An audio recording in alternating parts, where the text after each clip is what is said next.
Welcome to the second episode of Third and Short.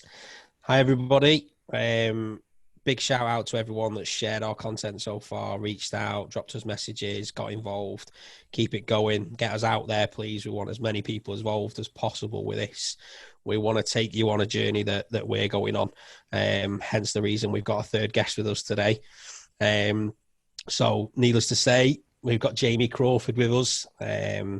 Big part to play in what me and Matt are doing. We're calling him the producer just to give him a bit of credit. But pretty much using all his licenses that we can at the moment and all the guidance that he can give us to help us out with this. So we've got him involved. He's a big NFL fan, part of our original gang that went into the group.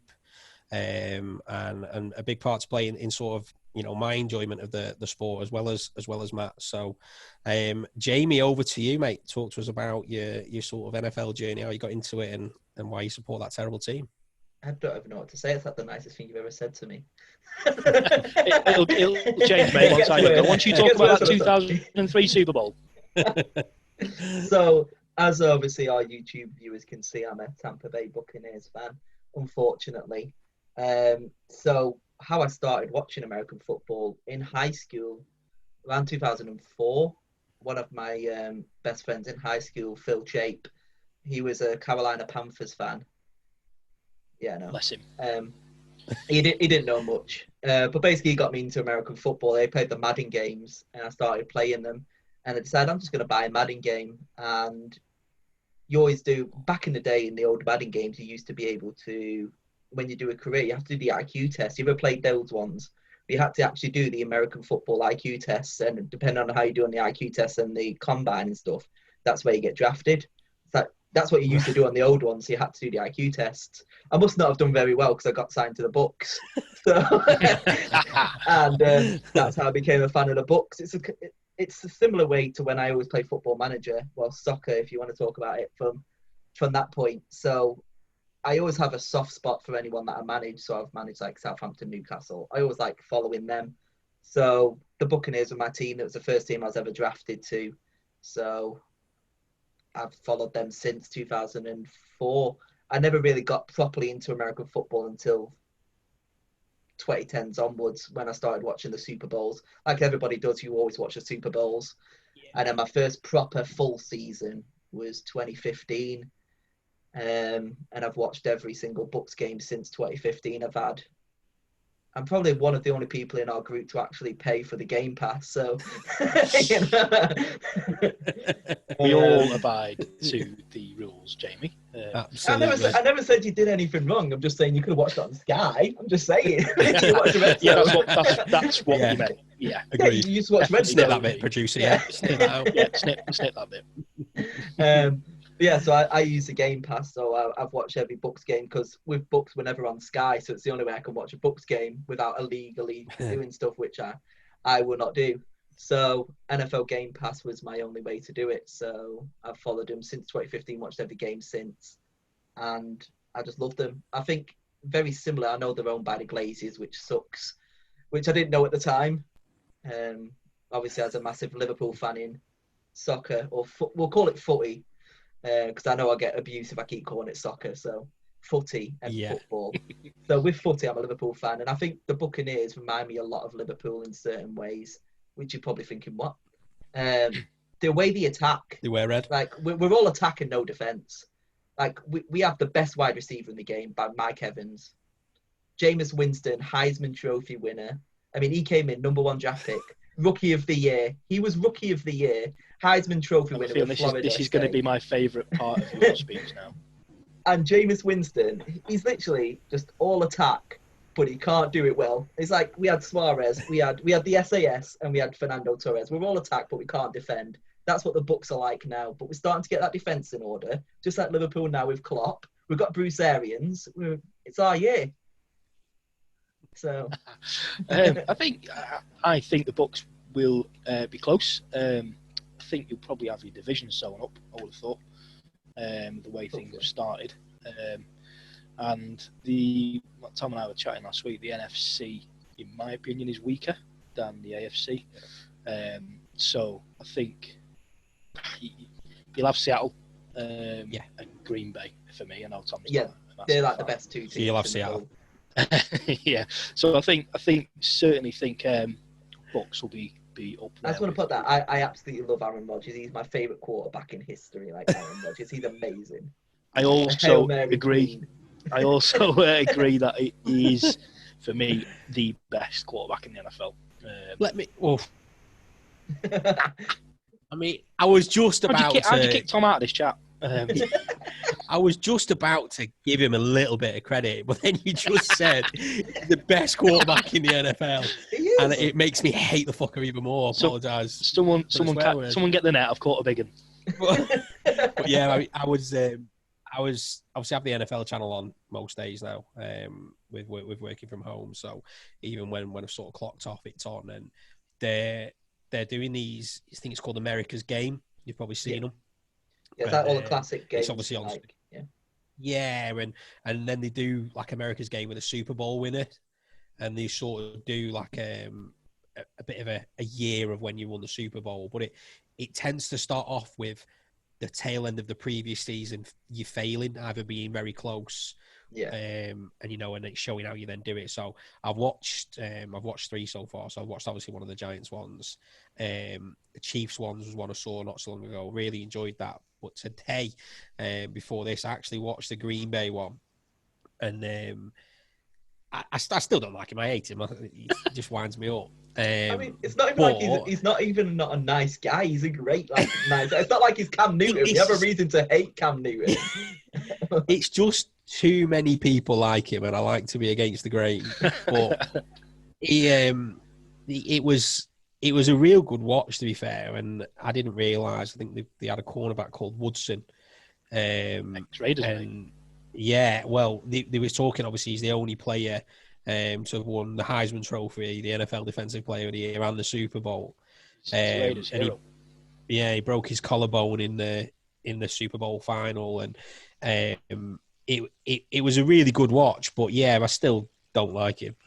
He did really well, but little bits of his arrogance shone through. Not many people see it, but like I didn't realise about his little belt celebration that he does, and I don't know if you guys, and it was it was the talk behind it, and I thought you come across, everyone sort of thinks you're a really nice guy, but actually deep down you're a bit of a what I think you are, and I don't like him, and it helps that Matt Brown's a Green Bay fan, and I hate Matt Brown, and therefore I hate Green Bay even more. So there you go, Matt Brown. That's for you. Just to sidetrack slightly, for anyone listening, we did say before we started recording that we were going to try and cut out the swearing. It's taken a few minutes to talk about Aaron Rodgers, and Tom has broken all the rules already. Did he actually swear? Because it kind of like cut out on mine, so I don't know if he actually did or not on mine. It froze for a little bit. Maybe that's what it was. Hopefully you cut out on the recording. The hatred came out of Tom then, and it was quite enjoyable to see.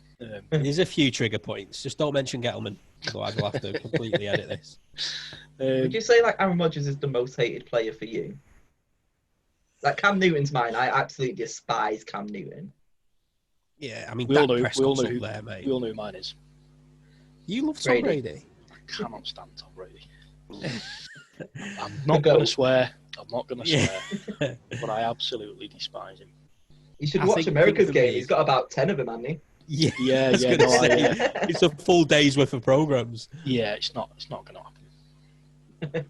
But yeah, I think it's between probably Dak and A-Rod for me.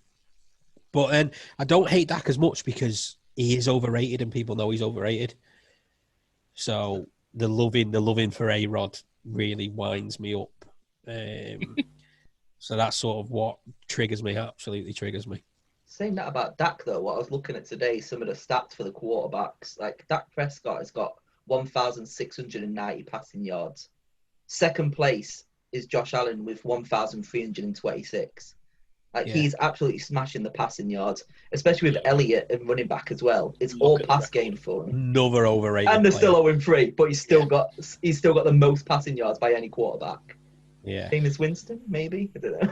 I mean, he led it last year. He led passing yards last year, and he still had 30 interceptions. So how good can you be? Yeah, as many touchdowns as interceptions. And did he do 5,000 yards, I think? I'd love to know how many return yards he did. All 5,000 of his yards were negated by all the pick sixes. Yeah. But to get those numbers and those interceptions, I mean, you have to be a special player to get that. He had the most pick sixes last season with 7. The most. That's the record. He had 7 pick sixes, but he led the league in passing. The fact he had more turnovers than Dan Jones. I mean, the quarterback's got to have the ball to have a turnover. True that. So how do you think your season's gone so far, Jamie? How are your feelings about the way it's gone? The results so far? 3-1 so far. I mean, I can't complain I was looking at it before. We haven't had a winning season. We've had one winning season since 2010. We've had 2010, 2016. They're our only winning seasons. And I think in 2016, when we were 9-7, we still finished 3rd. That's how good our division was back in the day. Like, Saints were always smashing it. And then Panthers, I mean, in the last 10 years, I'm pretty sure Panthers, Falcons, and I don't think Saints have reached it. Yeah, Saints have reached the Super Bowl, haven't they? No. Was it? They might have reached the conference game. But Minnesota Miracle or whatever it was. Maybe. But like I said, the Falcons have been to the Super Bowl. The Panthers have been to the Super Bowl. Both choked and lost. But our division have been there, but except from us. I mean, we've only had that one appearance that we won, obviously, in 2003. So like 2 seasons, 2003. But we've got Brady now, and it's that stability. I mean, like I said, as much as I love Winston, I mean, I think a year behind Drew Brees, I'd happily take him back. And hopefully he's going to be better, because obviously Brady's a year behind Brees and then a year behind Brady, and then coming back as our starting quarterback. Surely he can't throw that ball away so many times. So just to touch on the stat you mentioned, then the Saints won the Super Bowl in 2009. Googled it then. I'm not that knowledgeable. So that's what I mean. So like 11 years, all 3 besides us have gone to the Super Bowl. I mean, only Saints have won it, but Falcons had that amazing choke, which I remember Tom came to mind and watched it. That was the first Super Bowl I watched at yours. And basically, Falcons smashed it, and it was like, I've had enough, I'm going home to sleep, it's over. My mate Jared was like, it's over. I was like, no, trust me, this is the one thing I love about American football. It's not over until you're in that final 2 minutes, and even then, there's still a chance. And all of a sudden, Tom Brady just brings it all back, and then everybody went home. Jared fell asleep, and I'm just there going mental because Tom Brady's just won his 4th or 5th Super Bowl. I've lost count now. It was beautiful. You get a Bucs fan, there's going to be Brady talk. And that's probably the reason why that's happened to us. He's like the Gerrard. It's probably going to be the reason why Gary won't get on for a while. You just keep going on about Gronk. Well, I hope not. Not a fan of his either.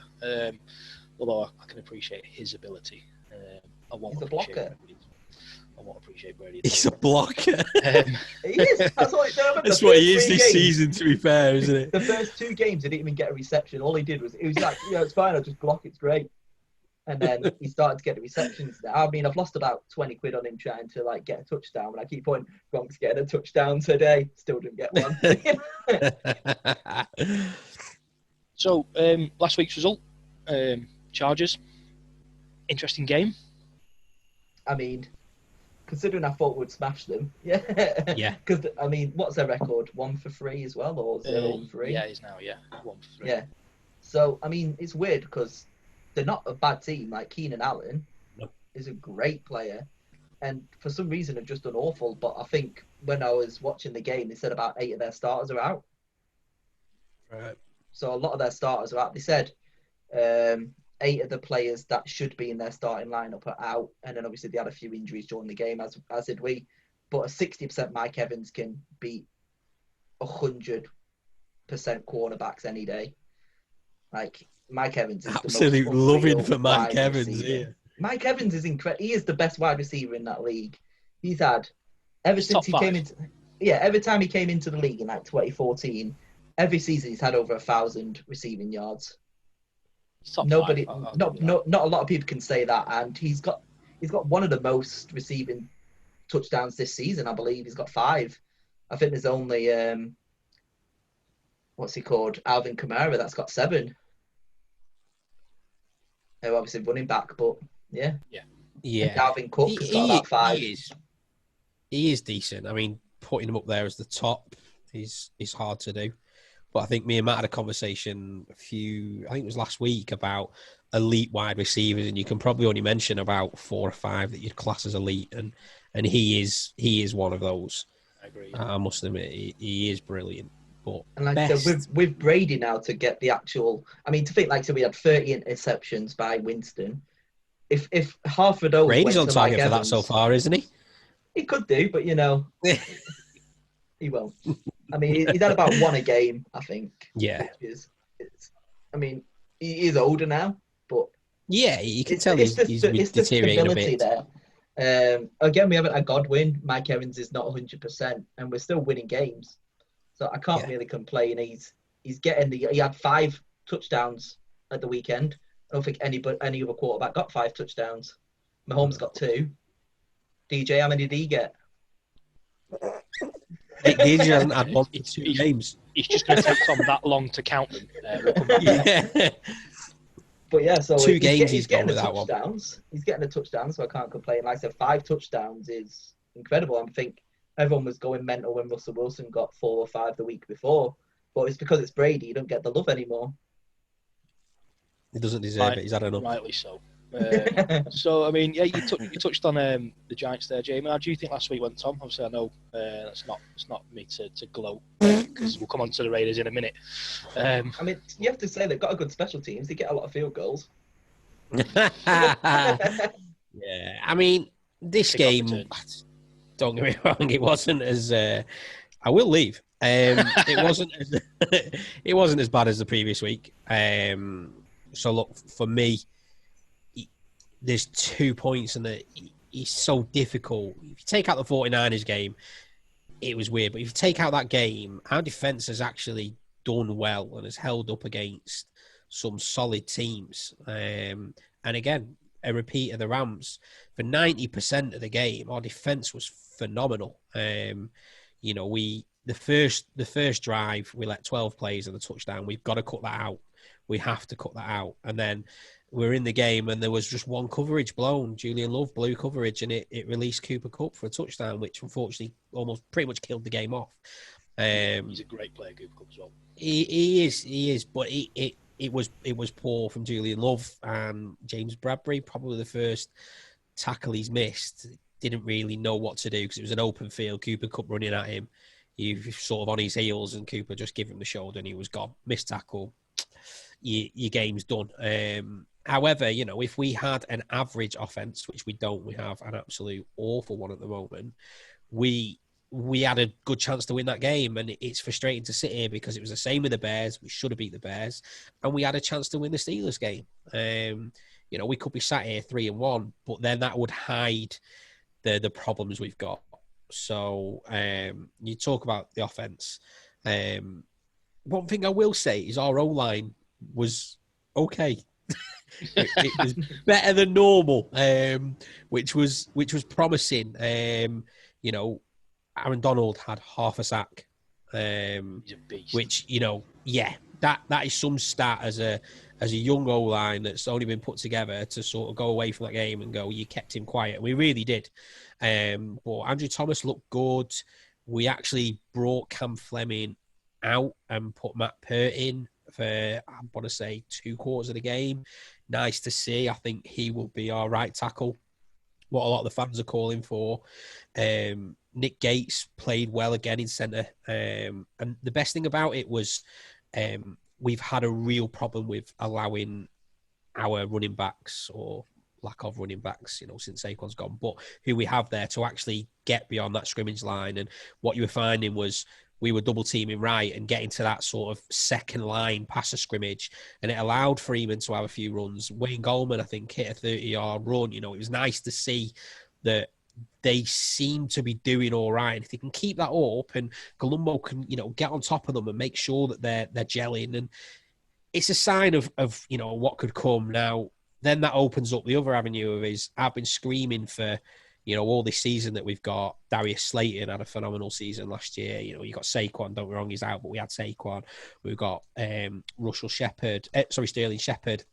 And I'm sat there thinking, we've got some real talent there, Golden Tate, Pro Bowl. If we can sort this O-line, DJ's going to have fun.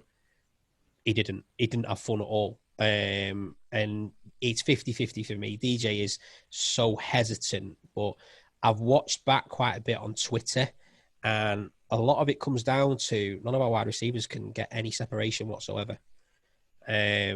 So we can sit there and moan at DJ being hesitant. We can sit there and moan at him staring down the receiver. And, that's what's causing interceptions, etc. But if they are not getting that separation, what can he do? He's throwing into double coverage all the time or throwing into tight coverage, and we're going to risk it. And unfortunately, when you look at the Rams sort of plays and you see it, I think there's only been one pass I've seen on Twitter where he's missed an open run. Engram was free, should have gone in there. Engram probably would have dropped it because he has dropped plenty this season so far, but still, it was a real frustrating game to watch, but then not one where I'm sat there spewing for a week like I was against the 49ers. It's not one that I'm embarrassed about. It's a game we all thought we were going to lose. We lost. Signs of an O-line coming together. Fingers crossed. And now we go on to 5 out of the next 6 games being divisional, starting with the Cowboys next week. You can almost say your season's 0-0 with how bad the NFC East is. These 5 games could easily put you back up to top spot and actually even almost secure the division, because it is so poor. It is so poor. So let's see what happens. The Cowboys game's huge. If they don't get up for the Cowboys game, then you have to sit there and think, what are we to do? What are we to do? I do want to sit there now and say, I think we need to trade Golden Tate early. I think he's probably losing more and more value as he goes along. Since he's joined the Giants, he's not been a Pro Bowler. He hasn't, and he seems to be scared to take a hit. He's known for being the yak king and getting them yards after catch. And with the Giants, he's getting a catch and he's hitting the ground straight away. He didn't manage to against Jalen Ramsey, who absolutely pile drived him, but he seems to be really worried about things. So if we can get some draft capital, let's do it.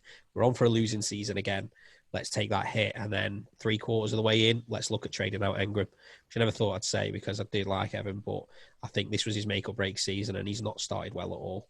Let's get some more draft cap in there, see what we can do, but we need a big wide receiver. We need OBJ back. I was going to say, that's what I was about to say. Would you take Odell back and back? If you imagine him with Dan Jones now, he would. I don't think there'll be as many problems, would they? No, because he can get you separation, and do you know what with DJ, with OBJ, and he's got better throw than DJ. Much separation. Yeah, true that. You don't need as much separation with him because he's just a big play player. He lives for it, and yeah, it's unfortunate that we traded him out again. Another absolute Gettleman masterclass. But what can you do? It's happened. He's not going to come back. We've just got to sort of hope that free agency, is it AJ Green from Bengals looking like going on free agency? You've got to sit there and think, depending on who our head coach is, if it is Gettleman, Jesus Christ, I probably won't be a Giants fan, but someone needs to sit out there and recognise that we need that focal point. You can't have a playmaker in Saquon and then nothing else out on the flanks. It's got to happen, and DJ can get better, but he has got, like I said last week, a real problem and a real tough season to actually stake a claim as an NFL quarterback.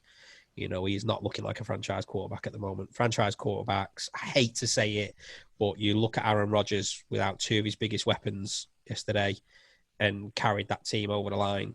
DJ's not doing that. Second year, of course, you've got to give him some slack, but he's making mistakes.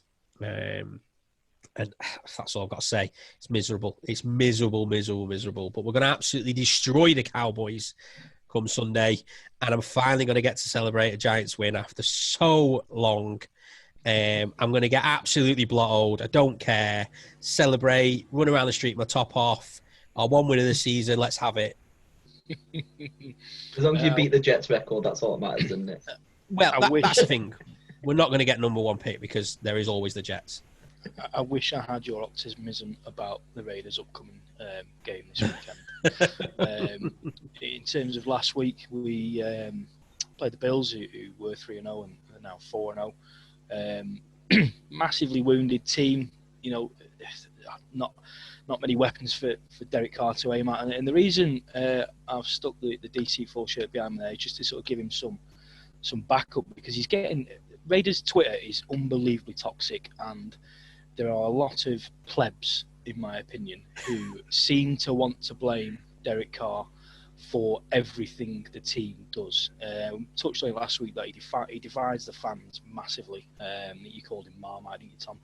And he fumbled, but there's not really a great deal you can do when your O-line is just crumbling around you, the pocket's collapsing around you.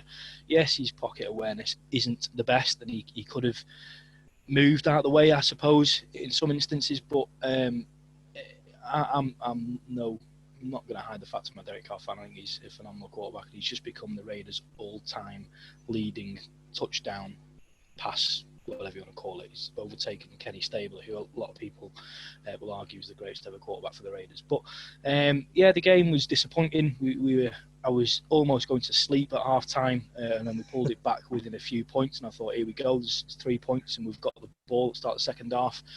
And then we might as well have not bothered coming out in the second half and suffered. Not a heavy defeat, and Josh Allen is on fire, so I don't particularly mind losing to the Bills. It's just the stuff that comes out afterwards about particularly Derek Carr. I'm in a group chat, so shout out to those guys who's going to listen to it, and they all seem pretty level-headed with not blaming Derek Carr for this week. We can all sort of see that the loss is not on him.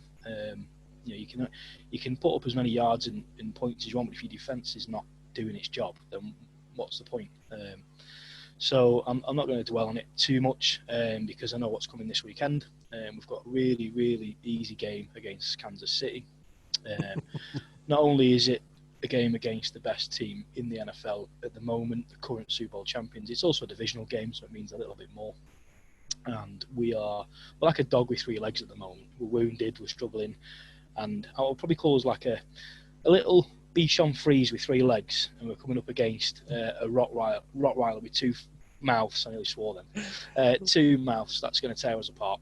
So damage limitation for me. Any betting men out there, or women, get yourself on Mahomes to have 500 yards. That's my my prediction. But then we've got a bye week after that, so we can't lose then. And then every cloud. Yeah, and the week after that we've got a really easy game against Tom Brady. So it's all positives for me. But yeah, I'm not looking forward to this weekend. I spoke to Josh, our mate, over text this week, and he's playing the classic. Oh, you never know, mate. It's one game. Anything could happen. And I do know what's going to happen, Josh. And we're not going to turn up, and the Chiefs will. It's a divisional game, so, and the Raiders and the Chiefs are fairly big rivals, so they'll be fired up for it. And yeah. So that's all I'm going to say about last week and this week. And I'll probably won't be on the podcast next week because I'll be crying to my jersey when he gets sacked 17 times. But yeah, so what time is the Raiders game? Sorry, is it like 6 o'clock or 9? It's 6 o'clock on Sunday. Yeah. Enjoy Sunday because we're the Thursday night game, so I can literally just relax all Sunday. I don't think they've released which games are on Sky. So obviously, it's normally about Wednesday they release. Yeah, obviously because I only ever watch the games that are legal to watch. There's a good chance I won't be watching it if it's not on Sky. We've all got a beer, so I'm just going to quickly mention I'm going to try and have a different beer every week, but I've gone for it's from Aldi. It was 99p. It's called the Anti-Establishment IPA.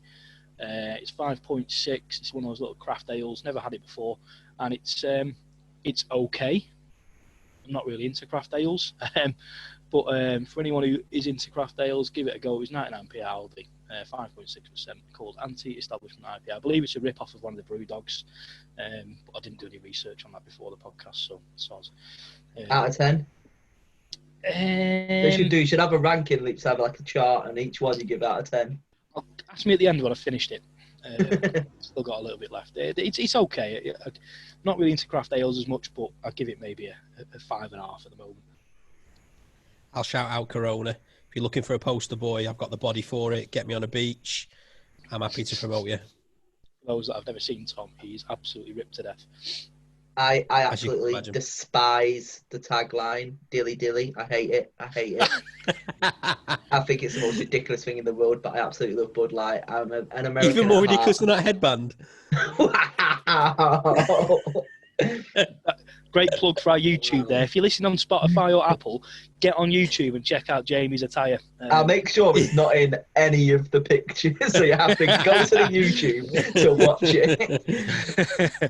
The thumbnail will just be you two. I won't be in there, so you have to go to get those views up. Any last week's results? Any particular ones that stick in your mind, lads? Any games you want to talk about? Any points to reference?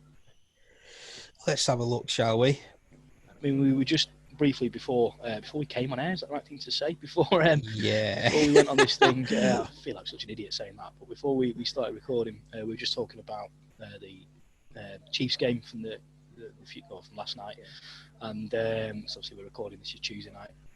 But talked about the Mahomes. Well, what do you want to call it? What do you call it? Yeah. A wrongful decision is what I think is probably fair to say. I'm calling, what was it? So, an incomplete pass on a ball that was, I suppose, tipped, maybe knocked out as it was coming forward. So, it was a forward throwing pass. Sorry, it wasn't going forward.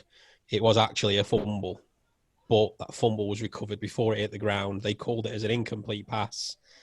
It was no way near the ground. I think, Matt, you mentioned it was about 2 foot off the ground, easy. It's ridiculous. It was put into the defender's chest.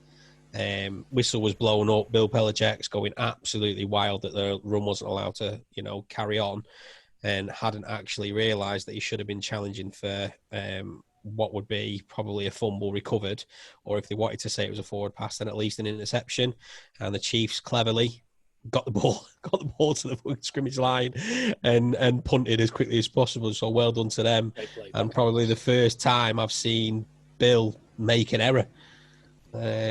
He's normally the savvy one out of it, but again, that's probably one of the poorest calls I've seen. Not that like I said, as much as I hate Cam Newton, he is obviously a lot better than the backup quarterback. So obviously, it's not really a fair game. I mean, they did okay, but I think if Cam Newton was fit, he would have got those rushing touchdowns. He would have got those extra yards they needed. But yeah, it is a shame. It is a shame. It would have been a really good game to watch if Cam was there. But we will get to watch it because it'll be the AFC conference. I think so. Yeah. One of the results we spoke quite briefly about the Bengals getting a win. Fair play. I do like Burrow. I think he's the real deal. I mentioned last week. So I'm quite pleased for the Bengals to get a win, and the Jags are pants, aren't they? Let's be fair. But I love Gardner. I love him. I like him. Absolutely love him. He's a character. I hope they don't draft another quarterback, because they will get obviously a high pick. But he's phenomenal. His Celine Dion video is just brilliant. He's class, isn't it? They've been, if you've not seen that, check that out. But they've been stacking some draft picks, I think, the Jags as well. So it wouldn't surprise me if they are looking to get Lawrence. But they're going to have to. Well, they've already won a game, so they're already behind the Jets. So hey, it's us at the moment. It's still us. We're number one at the moment. I mean, I think you will win our game. I think hopefully one. Well, fingers crossed. As long as it's not against us again. Yeah, well, we haven't got. I think I was having a look. Oh no, we have got. We've got you on Thursday, haven't we? In like November, I think. Yeah, I think we have. Yeah, it's. I need to check. Have a DJ come back. Thursday I've booked off. He needs it. He looks devoid of confidence, so he needs an easy team like you to come up against and give him some plays. You don't have Winston throwing it to your Adidas. True. I think one for me is probably a good thing. Probably lead on to you, Matt, talking about Bill O'Brien. But Texans now 0-4. Yep. I'm sure the Miami Dolphins are absolutely buzzing at that, considering they've got their first round pick. So they're currently getting 4th pick at the moment amongst their own first round draft pick that they're getting. They've then gone on to sack Bill O'Brien. probably, I think, Matt, are you saying he was something like 6 out of 7 winning seasons? 5 winning seasons out of 6 since he's been head coach, which is quite impressive, really. For a team that I don't think they've ever won a Super Bowl. I think one of the teams that haven't won it. So to have 5 winning seasons out of 6 is good. This year, he was his first year as head coach and general manager, which I think is bizarre. So has he sacked himself? I'm not entirely sure. But he himself a promotion to owner. He started 0-4, which is poor. So maybe both roles were a bit too much for him. And I just had a quick look through his history today, as I didn't know too much about him, but he was predominantly an offensive coach during his coaching career through college and in the NFL. Which is bizarre that he then traded DeAndre Hopkins away to Arizona, plus a 4th-round pick for running back David Johnson, who is bang average in my opinion, and they also got a 2020 second-round pick and a 2021 4th-round pick. That is the worst bit of business I can think has been done in a while. DeAndre Hopkins is an absolute monster. I think he's quality. And I would put him in that elite. He was due to be paid, though, wasn't he? Yeah, and they gave him a pay rise at Arizona as well. So I just think, as an offensive-minded coach, to get rid of your weapon for fairly cheap, no wonder you're 0-4. He's one of the elite that we talked about. Yeah, he is. And I do like Deshaun Watson. I think he's a really good quarterback, and he's come from that Clemson background, which I am now a fan of for the obvious ties between Clemson and the Raiders. And one of the names that I think has been mentioned taking over is Dabo Swinney, the Clemson head coach, just because of that Deshaun Watson connection. So I wonder if they might try and entertain that. But if he sacked himself as head coach and general manager, I don't know who would then approach anyone for the job. Probably the owner, I imagine. But shame really, because I think 5 winnings out of 6 is pretty good for a team of the Texans, especially when they've had Brock Osweiler in the past. I think I read that they've given, I think it was his assistant coach or whichever it was, I think they've given him until the end of the season as an interim. So by that time, they should obviously have had a GM by then, and he'll look for whether he's going to carry on in the role, depending on how he does, or whether obviously they bring someone in. But I just want to say, I think it's probably refreshing. Probably not if you're a Texans fan. I imagine there's quite a bit of mixed sort of opinion out there. People will see it 0-4 after what a great season they had, probably calling for his head straight away. But he, in the NFL, I think 4 games in can probably be seen as knee-jerk after such a good run. But I just want to say I wish the Giants would do that. If don't get me wrong, if we'd had 5 out of 6 winning seasons, I wouldn't be calling, after 4 games for it to happen. But the fact that we haven't had a winning season since 2016, and that was, by fluke, we put together a really good run at the end of the season before OBJ decided to post a picture of a load of them on a boat, and then we lose the wild card game, which was fantastic. Not that I'm negative about the Giants or anything like that. But, we need to, if the Texans are out there looking for the next sort of big GM and the person who's going to be refreshed and with what the new NFL is and what it takes to, draft a hungry, young, offensive team that on the other side can defend, then the Texans are now front runner and have a pull that the Texans who've got Deshaun Watson. The Giants, once again, Steve Mara, just poor decisions. We're going to be on the back burner again. And I think a lot of people, I read earlier, I think, is it Josh McDaniels or something at the Patriots? They're talking about him sort of being the next GM that everyone wants.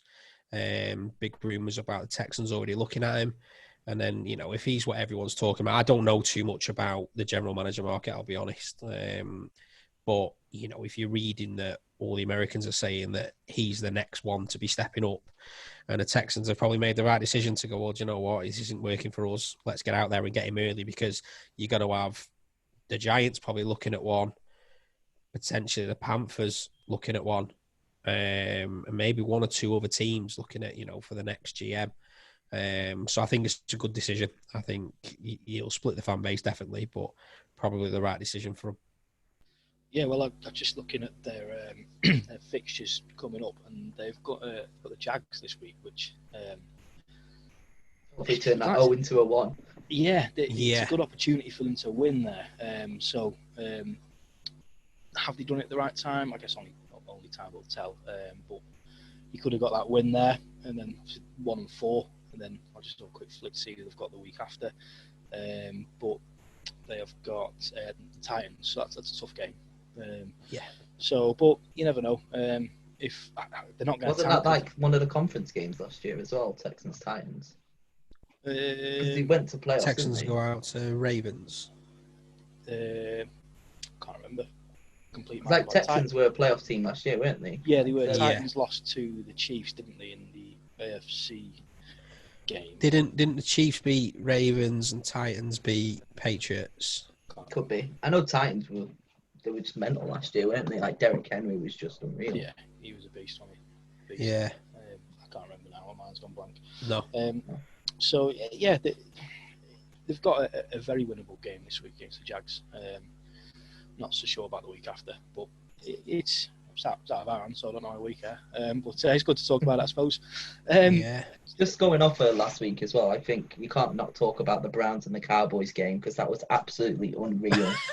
Score-a-thon. 38-49, and Dak Prescott threw over 500 yards. Like, it's just unreal. And he still lost. Over 500 yards and lost. It's like Winston numbers. OBJ scored 3 touchdowns. Yeah. And the Giants have scored 3 touchdowns in 4 games. Yeah. I'm really happy. I don't know if you could tell that. Yeah, but I am absolutely buzzing that we got rid of him. I'm over the moon. Can we just finish the podcast there? I mean, I find it hilarious that we're about to talk about the Cowboys and the Browns, and we've still gone back to the Giants. It's really well shooting. There was a chance there to talk about the Cowboys getting beat, and you still brought it back to the Giants. We'll leave that for next week. Yeah, fair play. We've got to talk about OBJ because you've got the Jarvis Landry throw to him, which again, brilliant play. But then you've got his run that should have been a 20-yard loss turned it into a touchdown. For those that haven't seen it, go and check it out because I think that just shows that's you one that was posted on the what Facebook elite group. player he is. Yeah, it was. right. Yeah, you're right. He's just Alden unbelievable. Smith was the player that nearly got to him, and when he was 15 yards back, whatever it was. And I think just to mention Alden Smith, there he was banned from the league for a few years.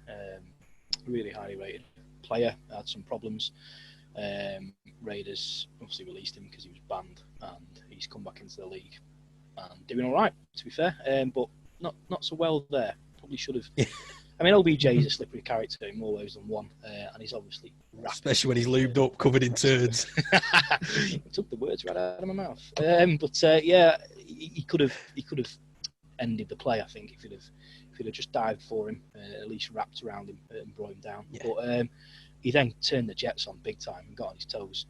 Once he got to that sideline, I think there was one time when he had to step inside a little bit, and the player just went for a hot dog and just whiffed. Yeah. And then he was gone. You're not going to catch him once he's picking up speed, really. I don't care what sort of cornerback you are or what safety you are. You ain't going to catch OBJ. He's an elite level player. You've just got to show him a bit of loving. He's a prima donna.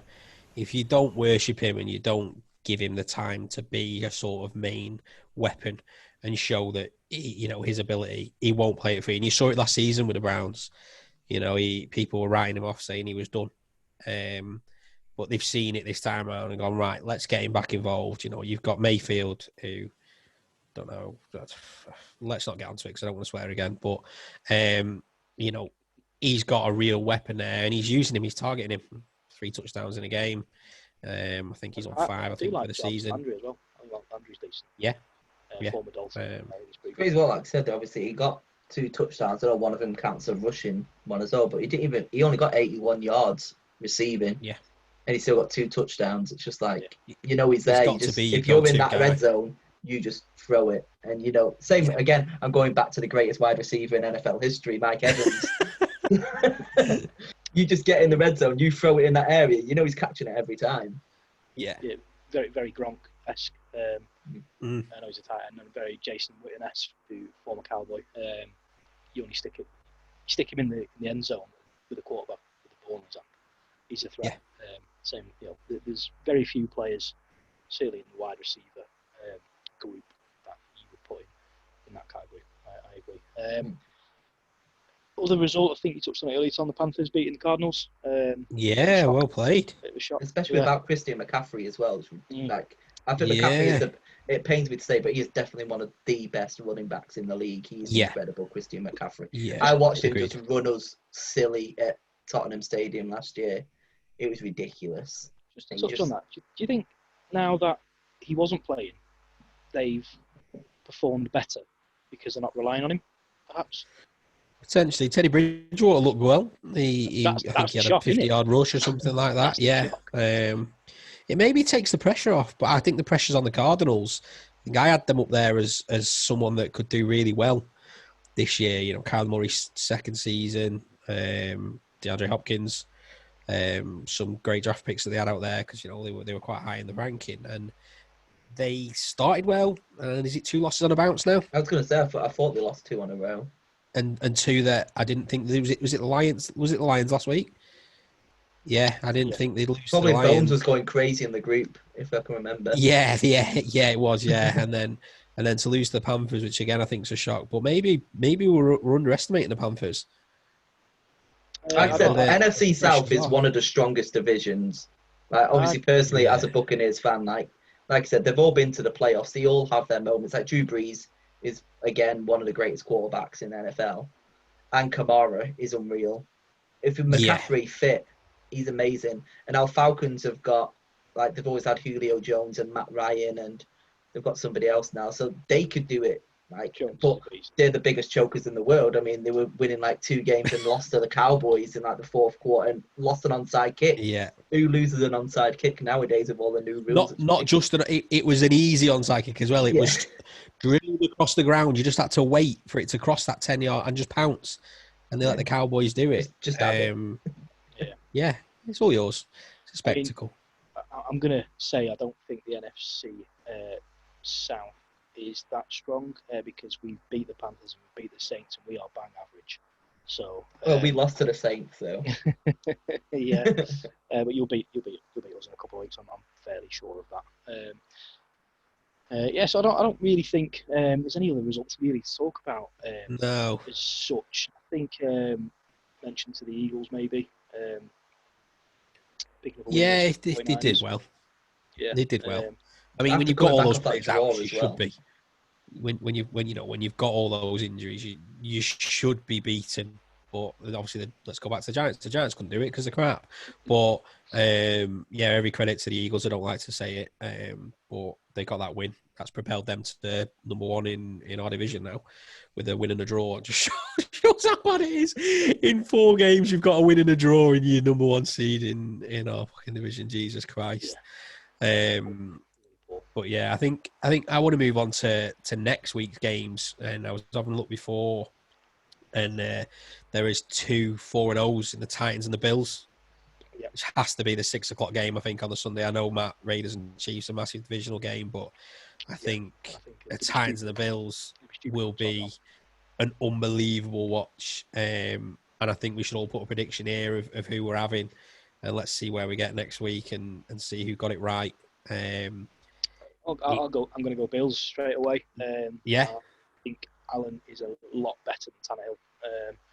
So when I think NFL's the quarterback's game, isn't it? I know there's a lot of the pieces to the jigsaw to slot into place, but I just think if it boils down to it, I think the Bills have a better quarterback, and that for me should take the win. So I'm going to go Bills, probably by 2 scores. I've got Bills on my pick'ems. Have you? Yeah. Well, Josh Allen's guess who I'm going to go for then? not like you to go against the grain. Yeah. Bring on the Titans. Remember the Titans. Yeah, well, yeah. Great film for anyone wanting to get into American football. Remember the Titans. It's definitely an unbelievable film, and it'll absolutely make the hardest of hard men weep. They need to have Yeah, more American get some football tissues. films. Like, what have you got? You got Remember the Titans and The Longest Yard. Longest Yard's brilliant. Friday Night Lights. Yeah, you've got Yeah, Any Friday Given Night Lights, Sunday. yeah. Every Given Sunday, yeah, with Al It's just throwing it out to all people who want to watch American football films. That's what we're doing. Yeah, I mean, there's a TV show as well, isn't there? Friday Night Lights. Yeah. Might be on Yeah, Netflix. So Last Chance U is worth watching if you want to start getting into it. Because, you know, as much as it's the college game, you get to see sort of behind the scenes and see the coaching, and you see that the desire and commitment that these players have to put in to try and make it.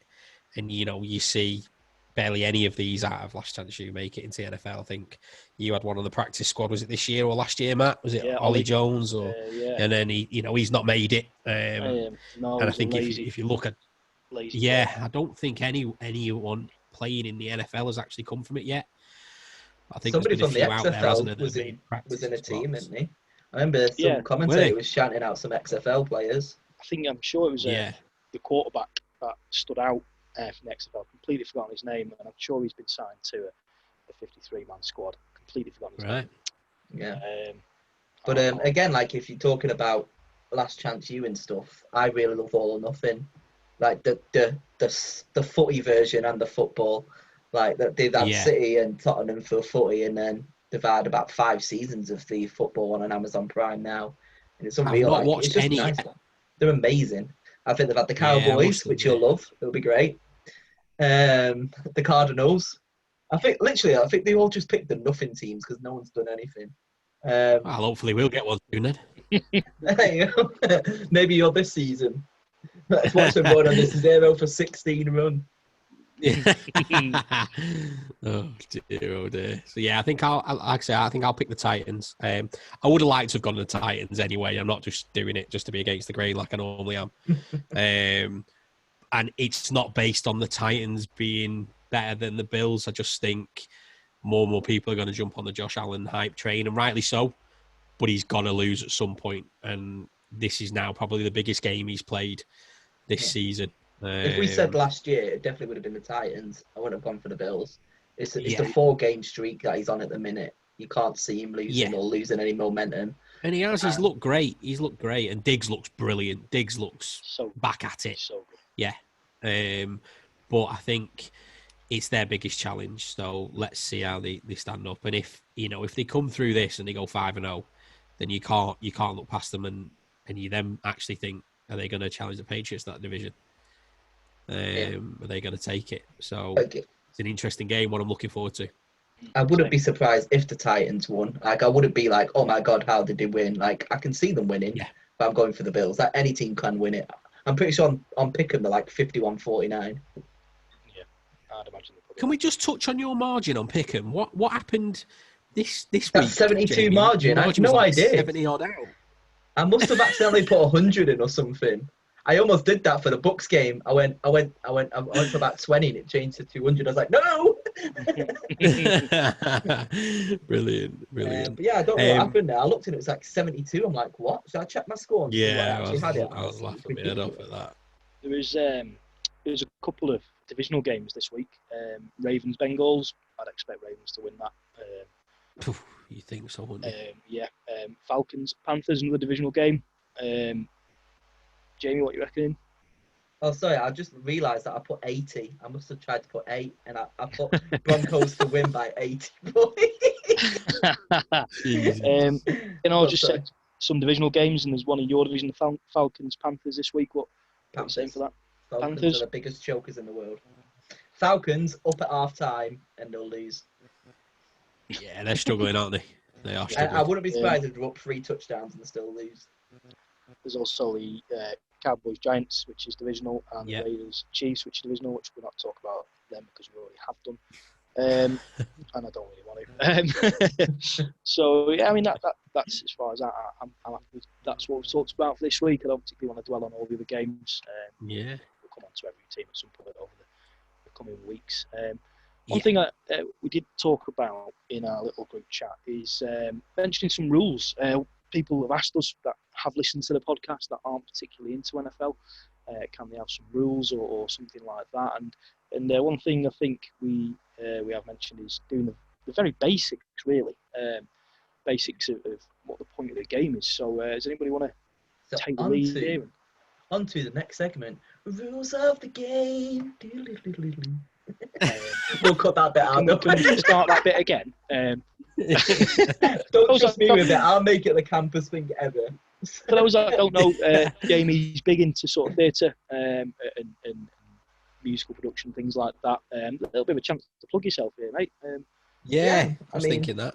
Fair enough. I mean, I do try and sing in at least once in one of my podcasts. If you ever listen to any of my episodes, there is like a little bit of a singing moment in there.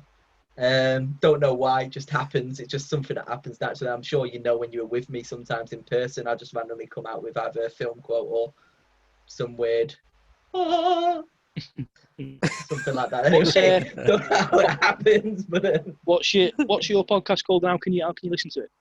My podcast. So what I do, I have conversations with people about their hobbies and other cool stuff. So I currently have 2 seasons, as I call them.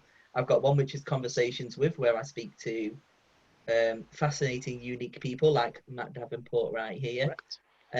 So I've had a comedian, I've had an American footballer. This American footballer, he plays for Lancashire. Who was the comedian? It was Kieran Cooper. Excuse me. To be fair, Kieran Cooper, I recorded his episode about 3 weeks ago and I haven't released it yet, so I need to release it. I haven't had a chance to edit anything yet. So I've been too busy being a producer. So it takes a lot more time than you think. So, signing checks, keeping everyone happy. So, yeah, so I have that one where I've had, like I said, American football. He moved to Finland and played American football there. Comedian. I've had my most recent guest who did the Mongol Rally. So he drove all the way from Blackpool all the way to Mongolia in a Ford Fiesta. A 2006 Ford Fiesta, I believe. No, 19. I can't remember the year of it now. It'll kill me. I've got the book downstairs, but that's an amazing book, an amazing read. And then I have The Greatest Movie Ever, which me and 3 of my mates just talk about films, and we do each decade and rank the best 10 films from that decade. We are recording our last ever episode. I say last ever episode, the last episode of the series, which will be, because we've finished all the decades now. So I just released 1959 and before, which you can watch on YouTube. You can listen to it on Spotify. And you can listen to it on Apple Podcasts as well. I released that today, so that's now live. So listen to that. And yeah, so that's my channel. It's something that I said to you when I recorded it. Something I've wanted to do for ages. I enjoy speaking to people and listen to the whole kind of thing. And I'm a massive American football fan. So when the chance was for this, I was like, yeah, I'm definitely on board for this because I love talking about my books. I love talking about Winston, Evans, Brady. It's a good year.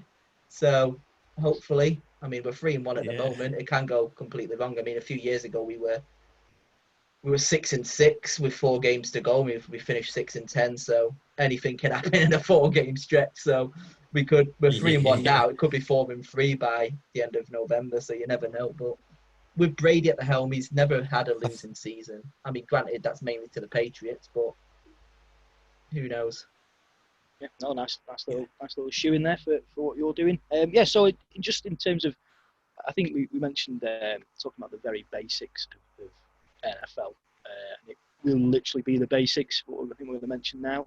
For anybody who doesn't watch it, obviously, I'm sure listeners are not completely stupid, and they'll know the idea is to score more points than your opponent. But what we're going to talk about is how you get those points, how you score those points. So. First and most obvious one is a touchdown. Tom, if anyone watching on YouTube, Tom and Jamie have just done the symbol for a touchdown, which ironically is also part of our logo, which nicely done. But yeah, you get 6 points for a touchdown, and you can score a touchdown in many ways, really. I'm not going into that just yet, but it is essentially when the ball is carried or received into the end zone. By a player. All I have to do is just touch the line. It doesn't even have to go all the way in. Yeah. As long as you break just the touch that line. goal, Not like football when you got VAR, the whole ball has to be over the line. Yeah. I mean, just that smidge has to be touched that line, and it's a touchdown. So once you've scored a touchdown, you get as a team you get 2 choices. Who wants to Let's give these a go.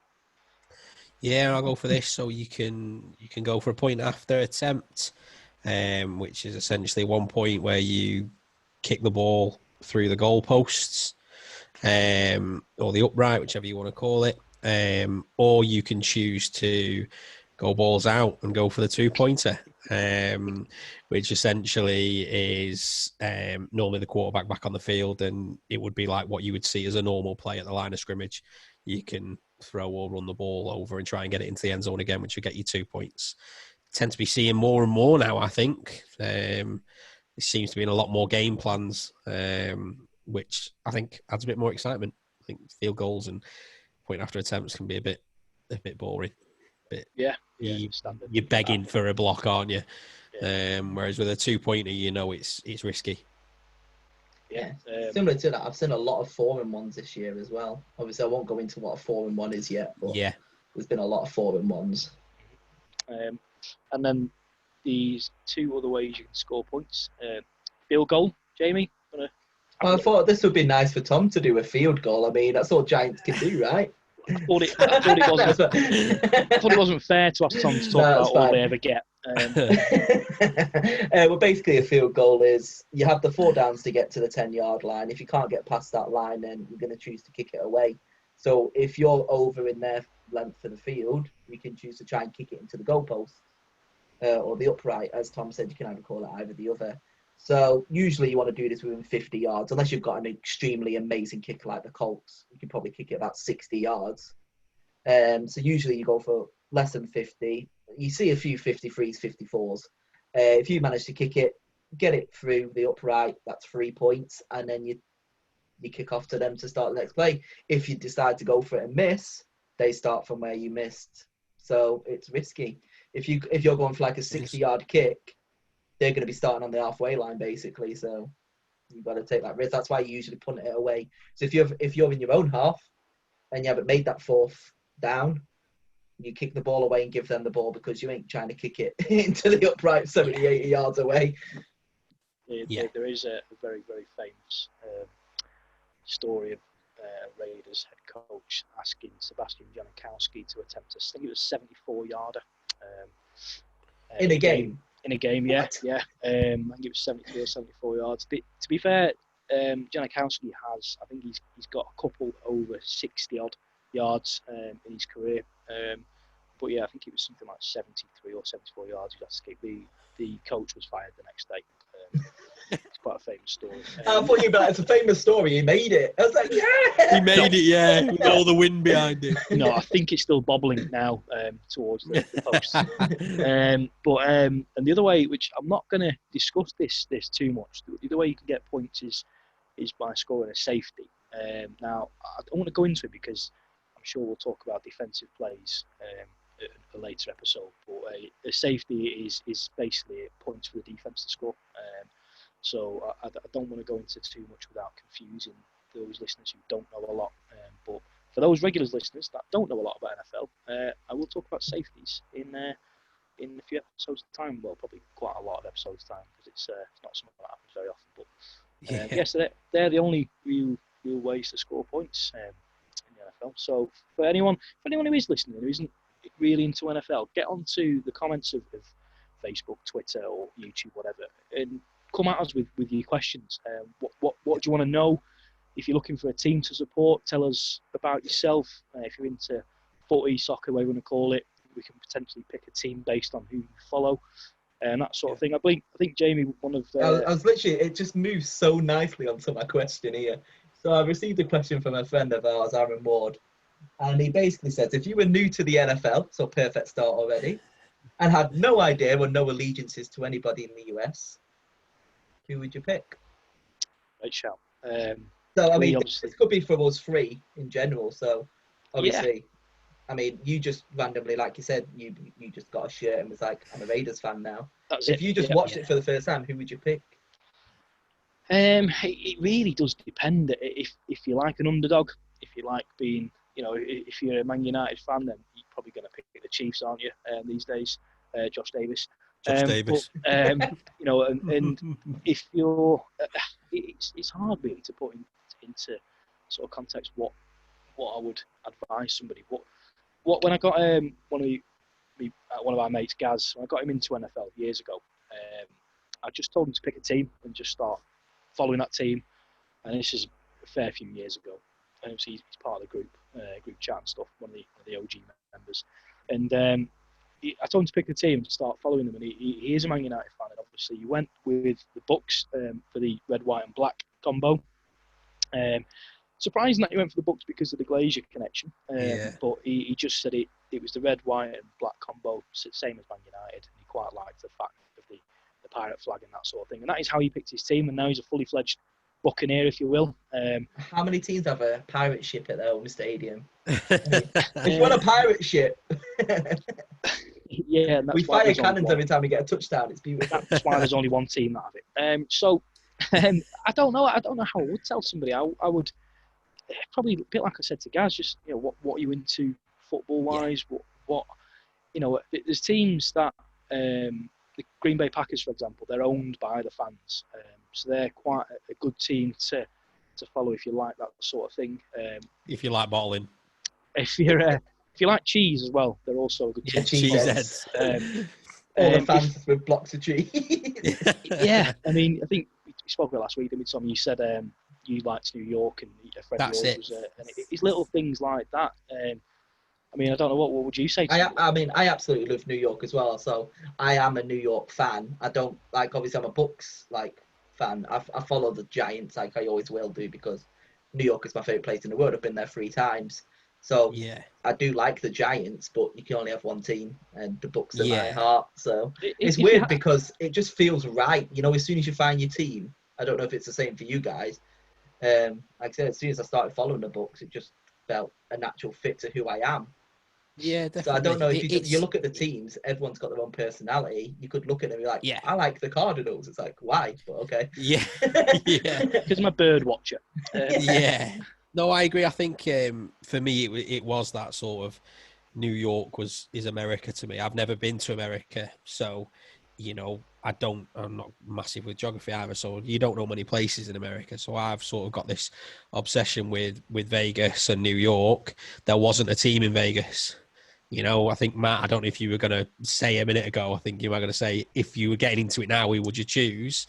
I'd have a real tussle between the Raiders and the Giants. I'd never choose the Jets, not because they're crap, but I don't like green. I think green, is a terrible colour. Yeah, I just think green's it's my horrible colour. Oh God, it says a lot about you, Matt. The logo is terrible. Everything about it just stinks. So yeah, I think that's sort of why I went with the Giants. So like Max says, it's different for everyone. You could either just go, right, I'll pick a team. I spoke to a friend who listens to the podcast that literally just put all the teams in a random generator, and now he's got the Colts, so he'll stick with the Colts now. It's up to you. Colts are a good team. I used to work with somebody who's a Colts fan, and like I said, they're not bad. They are really good. I mean, they used to be a lot better, obviously, back in the day, but they have Manning, didn't they? So. Yeah, back then, there is generators online that you can. It'll ask you a series of questions and it'll tell you what team or what teams are for you. I mean, if you're a racist, then probably go with the Redskins. Washington football team. Washington, but it's similar to what I did. Like I said, I just randomly played a Madden game, and I just did all the stats, and then whoever you get drafted to, that was my team. The Dolphins gets a lot of amateurs because of stuff like Ace Ventura. Yeah. The laces out. People just pick for random reasons. So I think the my advice would be... they were super popular in the 90s. They seem to get a lot of people a bit older than us following them. Yeah. My advice would be do what you want to do. You've been given loads of options there of how we got into it, through completely random or through your likes. But then stick with the team. Don't change it. Yeah. And don't pick the Giants. I think the best thing about the NFL, which I love more than footy, is every season's completely different. You could have the worst season in the world. Cleveland Browns 0-16. And then you get that number 1 draft pick and you get the best quarterback in college football. And you can... Well, no, I'm just saying in general. I'm just saying in general. Didn't. No, they definitely didn't. But I'm just saying in general, if you were doing this now, say, for example, like say Mahomes when Chiefs were awful, and then they got Mahomes, for example. You could do awful, get the best player Wonder in why college Josh football. Davis supports them. I remember asking Josh, and he just It's because they're red. well, he did say, it's because they're red, and I do like the deep South America, so Kansas City sort of stuck me. I thought, knob off. I swore then. Get out, Josh. Yes, it's just got me a Marlin. just because they're the best team. Yeah. And I know you're going to listen, Josh, and I'm not even going to apologise for it. And I am envious that we're playing you this week, and you're going to absolutely destroy us. Just look at the badges. Have a Google of all 32 NFL teams. Yeah. If you've got a place in America that you have an affinity to, then if you've been to Philadelphia, have a look at the Eagles. I don't know why you would. I think our mate Phil's only picked them because they're called Philadelphia Eagles. Yeah. Oh, if you like, It's Always Sunny in Philadelphia. Yeah, if you like the Rocky films, there you go. There's a reason to support the Eagles. That's one NFL film we've not touched on. Now we're talking about the Eagles. Wahlberg. Yes. The Invincible. With Vince Papale, isn't it? Is it called Invincible? I think. Invincible, yeah. Yeah. Unbelievable. It's another one to watch. It's a great film. Yeah. True story as well. We'll post a link of all these films on Facebook about if you want to get into American football, watch these films. Yeah.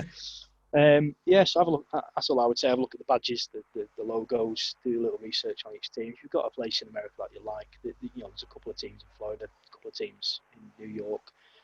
The Bills are New York State, aren't they? I think. Yeah, they are. And there's obviously. Why didn't I pick them? There's some West Coast teams that if you're into sort of California, you've got two teams in LA. So if LA's your bag, then stay away from the Chargers because they're pony. But they've got a better logo than the Rams, in my opinion. Rams is horrible. Dump, yeah. So lots of options out there. Depends on what you like. There's no right or wrong answer. But if you do follow the Chiefs, you're a moron. So and let us know who you pick, Wardy. We want to know. We'll get you on, Aaron, and we'll rinse you for your selection, I'm sure. He is a United fan, so you got to give him some kind. Chiefs coming up. Yeah, absolutely. So if there is anyone else who has questions to ask us, just comment on the Facebook page, comment on Twitter. A couple of the links there. The Facebook page is Third and Short Podcast. I think Twitter is @Third Short Pod. I think it's going to be going on YouTube, and there'll be a link somewhere along. I don't know where I am in relation to where this is being recorded, but somewhere there'll be a little box. Click that, subscribe. Like Jamie's doing now. Click the button. It'll be somewhere at some point in the video. Yeah. Click it. It's just over Tom now. No one's pointing around Tom, but it's going to be on Tom. Needs to be a big button to cover me up. We hope you listen. We hope you like what we're doing. We're looking to do one of these every week. We've got plans for the off season because for those that are getting to NFL, the season is very short, September to January, and there's a lot of time to not do anything with NFL. Especially if you're a Giants or Bucks fans, there's only 16 weeks. You never have that off season, so we're done by December. Yep, same. One playoff appearance since 2003. So get at us on all those social media platforms, and we'll do what we can. We'll answer your question. A great question from Aaron, that, by the way. I didn't even know it either, so it was nicely shoehorned in with what we were talking about there. It did work really well. I will say, don't pick winners. You always want to follow a loser because there's more emotion, and there's more when you win. You win. Yeah, like Tom was saying, if Giants win, he's running down that street. Pick a winner. Pick a winner. No, you don't want to go through what I go through. If you want to go through what Winston did last year, just the final say about Winston, it was never a boring game watching the Bucks. Every game, you never know what was going to happen. But is he going to throw 500 yards again, or is he going to throw 5 picks? No one knows. But it's a joy of being a Bucks fan. And that's the best thing I found about American football. Anything can happen in any quarter. You could be 21 up, and you're going to lose the game. It's never over until the last few minutes, until that final 2 minutes is gone, and then the fucking quarterback kneel fucking 3 times in a row. It's the fucking most annoying thing in the world, but When they get victory formation, I fucking hate. Unless it's us. Yeah. Well, NFL is cyclical, isn't it? Because the best teams get the lowest draft pick. So in theory, I know it doesn't always work like that. But as you mentioned earlier, if you're the worst team, you get to pick the best player. We'll massively talk about the draft another day. Got a great person lined up to come on. He's a Raiders fan. He's called Mark. He's sent me some voice notes to send to Tom. You know, Tom's the Giants fan, and his knowledge is outstanding of college football. So I think can't wait to get him on. Absolutely perfect for the draft. Very, very strong Northeast accent, so we may need subtitles. Sorry, Mark. His knowledge is absolutely outstanding. He just sent me a voice note of three college players to keep an eye out for Tom. He even said, I don't know what the Giants needs, but these three are potential players I think you should look at. And he even went on to say that he's not going to go into later round picks because he doesn't know enough about the small schools yet. He doesn't want to go off what other people have said. He'd rather see clips and footage himself. So fair play. I think he will be a great person to have on when it comes up towards the draft, which is well away. And we'll get onto the draft, I'm sure, in another episode anyway. So that's about it, I think, from me. Don't you guys want to? No, I think Matt says just get at us. And if you want to come on the show, if you've got a team or you want to get into a team, just give us a shout. We're wanting guests on. You'll probably see Jamie more than you won't. Like I said, he's a big part of our group. And, again, a big part of the reason we're doing this thing. I'll give Matt credit. Matt wanted to start this up and I'm happy to be involved. But yeah, I think Jamie will be involved more than he won't. But we're wanting people on, we want it to be two fat lads and some guests. So get ours. We want you to enjoy it. Yeah, and if you're female as well, I don't think it's a couple of lads talking we don't want. If you're a girl and you want to get into NFL, or you're into NFL, we'd love a different perspective from our probably very male-heavy opinions on NFL. I'd love to get a very different viewpoint on what somebody thinks about the players or the lifestyle or whatever, the game itself maybe. I'd love to have a conversation about that as well. I think it'd be great. If you're ever a fan, you've got to do it all out. You've got to go all out. Like I said, if you've seen like mine, I mean, this is only part of it. Like I've shown you pictures from downstairs. When it comes to football season, I have these flags out. I've got my big flag out. I've got 2 tellies downstairs. You've got to have Red Zone and you've got to have your Bucks game on. I mean, It's one of those things. Like the first season, like the first game back, I went to Morrison's, bought loads of chicken wings, chicken strips. It's beers. Like you've got to do it just like America do. Got to do it right. They make it every Sunday. They have all their mates around. Obviously, we can't due to COVID, but if we had that choice, we could all just get together, watch Red Zone, have a few beers, order KFC. It would be great. Which we absolutely would do. I think last year we watched the Super Bowl together at a bar in Blackpool called Dirty Blondes. Shout out to them. They put on, was it a bucket of 50 wings? I think it was. It was stupid. Like that. And the food Every credit was phenomenal. And I know Jake, the gaffer there, he listened to this podcast because Tom and I were in there on Saturday and we had a little chat with him. And he was one of the guys who said if you're getting, if you've got listeners who aren't into NFL, can you try and explain some rules? So that was partly for you there, Jake, the rules. Hope you enjoyed it. Hope you're still listening. I've enjoyed this week again, guys. It's been really good. Great to have you on, Jamie. Cheers, Jamie. This is not going to be the last time I speak to you because we need you. I'll speak to you on WhatsApp later. Literally. How do I edit this? I really enjoyed it again, and thanks for listening, people.